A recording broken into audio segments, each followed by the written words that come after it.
नमस्कार मंडळी, मी प्रिया. तुमचं स्वागत आहे पेनफुल डिलाइट्स या माझ्या चॅनलवर. आज आपण पाहणार आहोत एक पारंपरिक आणि सणासुदीच्या दिवसात आवर्जून बनवला जाणारा महाराष्ट्रीयन गोड पदार्थ नारळी भात. श्रावण महिन्यातील नारळी पौर्णिमा, रक्षाबंधन, गणेश चतुर्थी किंवा कोणताही शुभ प्रसंग असो, नारळाचा गोडावा आणि सुगंधित तुपात मुरलेला भात हे त्याचे खास आकर्षण आहे. साधे पण मनाला भावणारे साहित्य योग्य मापात वापरले तर हा भात चवीलाही समृद्ध करतो आणि प्रसादासारखी पवित्रताही देतो. आजच्या या व्हिडिओत आपण पाहणार आहोत नारळ, गूळ, केशर, वेलदोडा यांचा योग्य संगम साधून हा चविष्ट नारळी भात कसा करायचा. चला तर मग सुरुवात करूया या गोड आणि पारंपरिक रेसिपीला. हा भात आपण नारळाच्या दुधामध्ये करणार आहोत, तर आपण नारळाचे दूध कसे बनवायचे ते बघूया. सर्वात प्रथम आपण नारळ फोडून त्यामधले खोबरे करवंटीपासून वेगळे केले आहे. या खोबऱ्याची साल काढून त्याचे छोटे तुकडे केले आहे. जर तुम्हाला असे जमत नसेल तर तुम्ही नारळ किसूनही त्याचे दूध काढू शकता.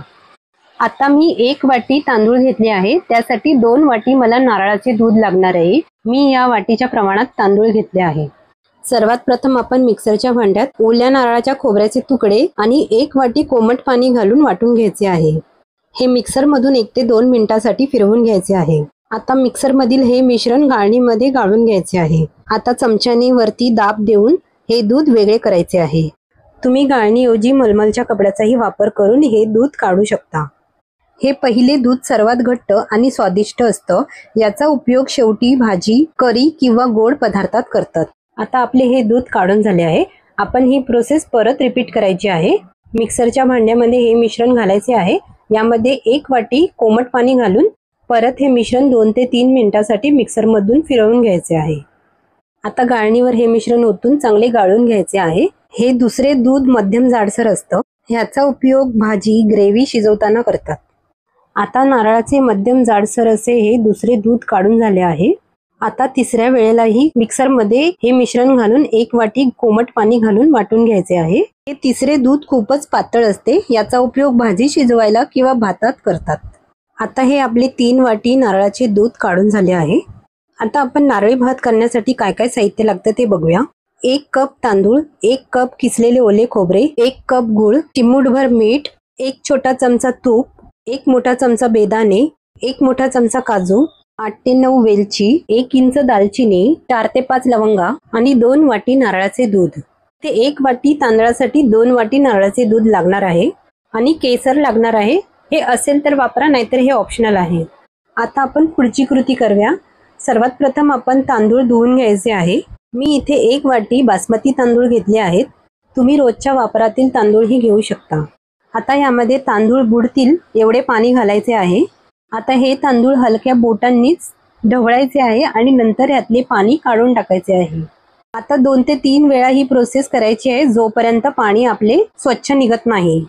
आणि हे तांदूळ हलक्या बोटांनीच धुवायचे आहेत, नाहीतर तांदूळ तुटण्याची शक्यता असते. तांदूळ धुतल्यामुळे तांदळावरील मळ, धूळ आणि जास्तीचा स्टार्च निघून जातो. त्यामुळे भात मोकळा आणि चिकट न होता छान होतो. आता आपला तांदूळ धुवून झाला आहे. आता यामध्ये तांदूळ बुडतील इतपत पाणी घालून 20 ते 30 मिनिटांसाठी झाकून ठेवूया. आता 30 मिनिटांनंतर आपण पुढची कृती करूया. एका पॅन मध्ये आपण 1 छोटा चमचा तूप घालायचा आहे. त्यामध्ये काजू आणि बेदाणे चांगले परतवून घ्यायचे आहेत.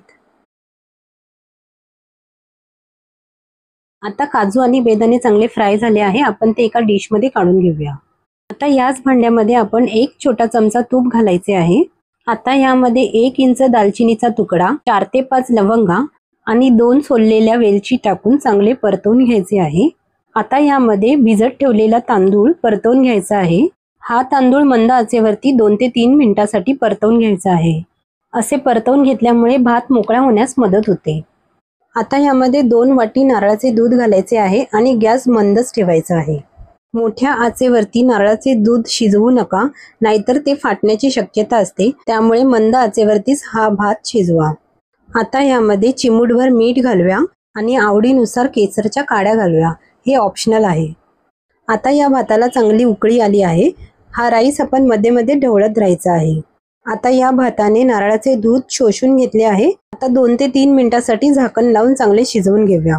तोपर्यंत आपण पुढची कृती करूया. एका कढईमध्ये 1 मोठा चमचा आपण तूप घालायचे आहे आणि त्यामध्ये 1 वाटी गूळ घालून चांगलं वितळून घ्यायचं आहे.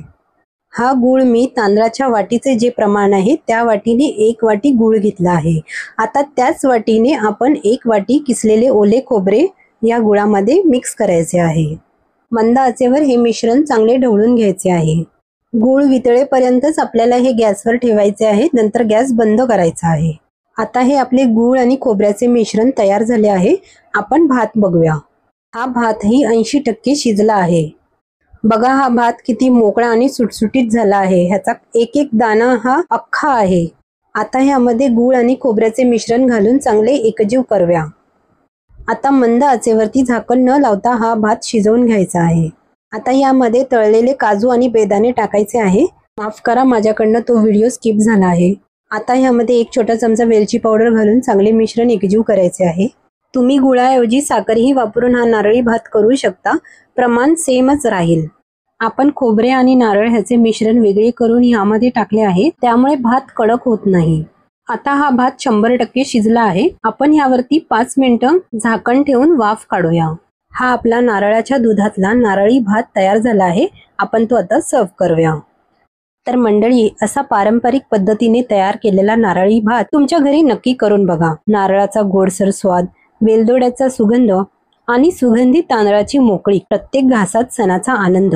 तुम्हाला जर ही रेसिपी आवडली असेल तर लाईक करा, शेअर करा, चॅनलला सबस्क्राईब करायला विसरू नका। पुन्हा भेटूया अशाच पारंपरिक रेसिपी सोबत। तोपर्यंत धन्यवाद।